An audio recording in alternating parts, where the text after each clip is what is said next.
How to Win Friends and Influence People is probably one of the greatest books ever written on relationship skills and social skills, and how to win friends, how to influence people, how to become a leader, how to get people to like you. And in this video, we're going to cover some great ideas from this book. And first, I want to start with one of the biggest fundamentals of handling people, of dealing with people, and that is to make them feel important.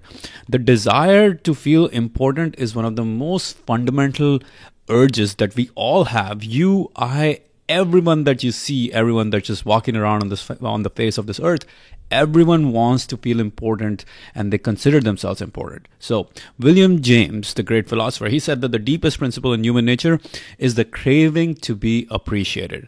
What do we all want? We want recognition. We want to feel that we're important. We want to feel that people like us, people appreciate us. So we have to constantly realize that everyone wants to feel important, and we have to give them that feeling of importance. But it should not be insincere. You know, flattery is insincere. Appreciation is real. Flattery is shallow. It is almost just trying to get your way. But the truth is, you can always appreciate something about the other person. Flattery does not come from the heart. Flattery comes from being conniving.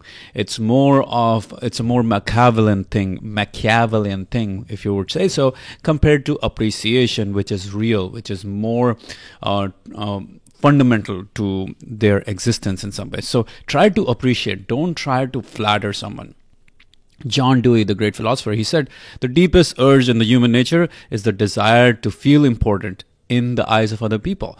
And again, let me go over some stories or some interesting stories from the life of John D. Rockefeller. So one of his associates, Ed Bedford, he lost $1 million for the firm. And John D. Rockefeller, instead of getting mad at him and chastising him, he said he found a way to appreciate Ed Bedford in the moment. He's like, hey man, that's great. You saved 60% of the money instead of losing it all. And that's better than what I have been able to do at times in this business. So it's all good. And that made Ed Bedford feel important, feel good about what had happened, and made Ed Bedford want to stick around and work with John D. Rockefeller. And there's an interesting study of wives who ask for divorce, and the number one reason why wives ask for divorce is lack of appreciation. So you have to constantly figure out ways to make the other person feel important if you are going to have solid, real, powerful relationships with people. If you are going to develop people skills, this is one of the most fundamental skills you can develop. Make the other person feel important. All right. Now, I want to talk about how to get people to like you. And one of the biggest ways to get people to like you is to become interested in other people, become really interested in other people. And as Dale Carnegie says, you will make more friends in 2 months by being genuinely interested in other people than in 2 years by trying to make people interested in you. The most important thing that people are interested in is themselves. People are interested in themselves above everything else. So this is one of the biggest paradoxes of relationships. You have to like people in order for them to like you. You cannot expect someone to like you if you don't like them. We always mistake that by thinking that if only I am smart enough or intelligent enough or bright enough, the other person should like me. And it doesn't matter whether I like them or not. No, that's not the way it works. If you genuinely are interested in the other person, if you genuinely like the other person, and if you like them, then you will be able to get them to like you. And here's another way to look at it. Can you get someone to like you by talking to them all the time, by being interested in yourself, by being selfish, by trying to prove how much you know or how good you are or how important you are? Can you get them to like you by constantly being in their face and telling them how awesome you are? Probably not. The biggest reason, and if you look back at all of your life, you'll always find the biggest reason why you like people, why you like any of the friends in your life or family members in your life, it's because they like you. They have a genuine liking for you, and that leads to you liking them. So it's a very important paradox. Become genuinely interested in other people, and they will in turn become interested in you, and they will in turn like you. And that's one of the fundamentals to getting people to like you. All right, now let's talk about how to win people to your way of thinking. always begin in a friendly way. It always begin in a friendly way. The great Abraham Lincoln, he said, "It is an old and true maxim that a drop of honey catches more flies than a gallon of gall." So with men, if you would win a man to your cause, first convince him that you are his sincere friend. Therein a drop of honey that catches his heart, which is the great high road to his reason. Let me break this down for you. The key sentence here, he said, is a drop of honey that catches his heart is the great high road to his reason. So you have to first get to someone's heart in order to be able to reason with them, in order to win them to your way of thinking. You cannot just get into logical argument and begin in an unfriendly way and try to win them to your ways. It's not going to happen. So there's a really interesting story of a tenant who was trying to get his rent reduced from the landlord. So the tenant sent a letter to the landlord threatening to leave if the rent wasn't reduced, but the landlord was not going to give in to such requests had never given in to such requests in the past, and most probably wasn't going to budge. So the property manager arranged a meeting between the landlord and the tenant about the rent issues, but the tenant now decided to change his ways. So instead he began in a friendly way with the landlord, and he says, "Hey, I really love this place. You do a great job of maintaining it. You're always very responsible. You're always very responsive, and I like you. However, the rent is a little too much for me to pay right now." And the landlord kind of started to melt. He says, "Hey, that's great to hear that you are satisfied. Most of these people here are just complaining, and I'm just happy to see that I have a really satisfied tenant. So, okay, go ahead. I will reduce your rent so that I can have you as a satisfied tenant."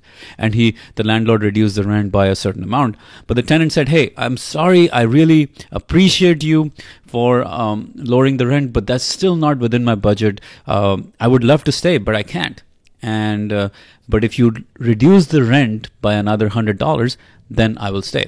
And the landlord agreed without even any back and forth. Imagine trying to do that compared to arguing with the landlord, going back and forth and making all sorts of logical reasoning arguments. The royal road to any person's heart is, or the royal road to reason is through their heart, right? That's how you win people to your way of thinking. So always begin in a friendly way. If you begin in a combative way, you lose the other person. That's what the tenant did. Initially, he tried the combative way. That didn't work. So in the meeting, he began in a friendly way. And that is one of the easiest ways to win people to your way of thinking. Another great way to win people to your way of thinking is let the other person feel that the idea is his or hers. So there was a X-ray machine company that was trying to sell X-ray machines to a new hospital. And there was a head of the buying division for the X-ray machines at the hospital named Dr. Lewis, and he had a lot of salespeople for different different X-ray companies calling him on and trying to sell him on their X-ray machines. But this X-ray machine company did something completely different. They sent a letter to Dr. Lewis and said, "Hey, our machine is not the perfect. Our machine is not the perfect, but we're trying to improve it the best we can. And we would love to hear your feedback on how we can improve it." Now, you see what they're doing. They're letting the other person feel that the idea is his or hers. They're letting Dr. Lewis feel that he has some participation in this whole thing. So Dr. Lewis, when he got the letter, he went to the X-ray company office, analyzed it thoroughly, and offered a bunch of suggestions.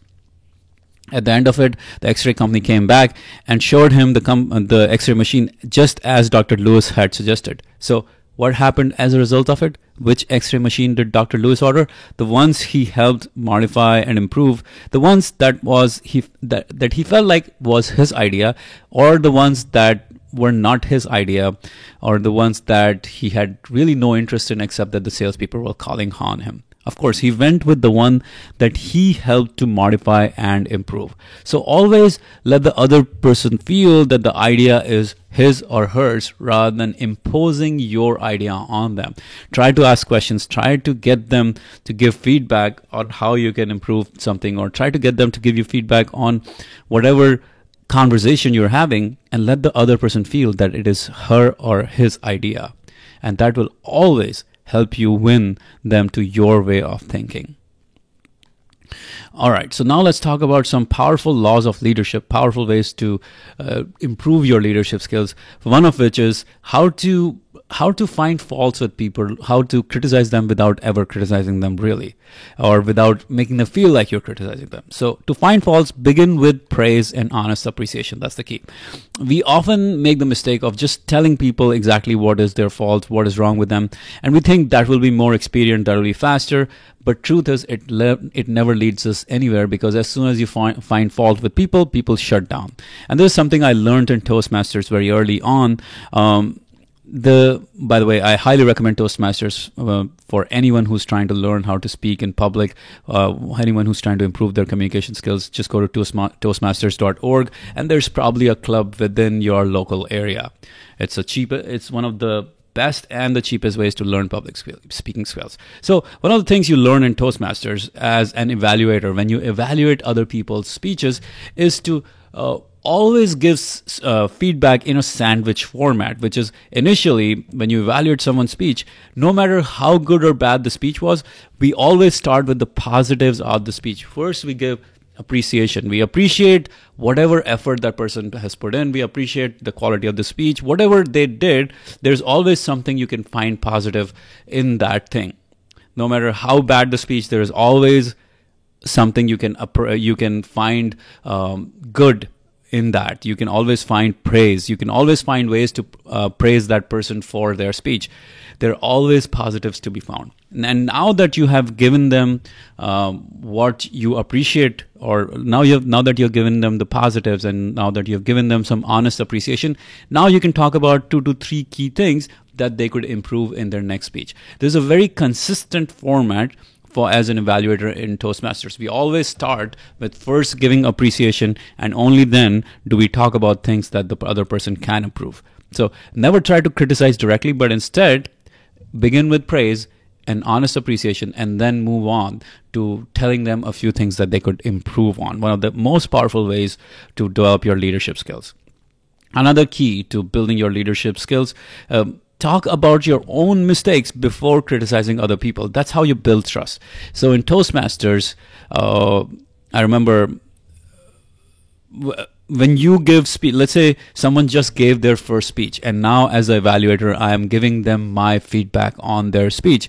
I often go back to the time when I gave my first speech, and I remember I was really nervous and choppy, but I can always find that if the other person wasn't really as nervous or as choppy or had no signs of nervousness, and they were flowing very nicely, it's great for me to begin with my own mistakes, with my own challenges from the past, and then go on to tell them, hey, these are the things I think you could improve. These are the things it would be great to see you add maybe a few more details, a few more stories, whatever it is.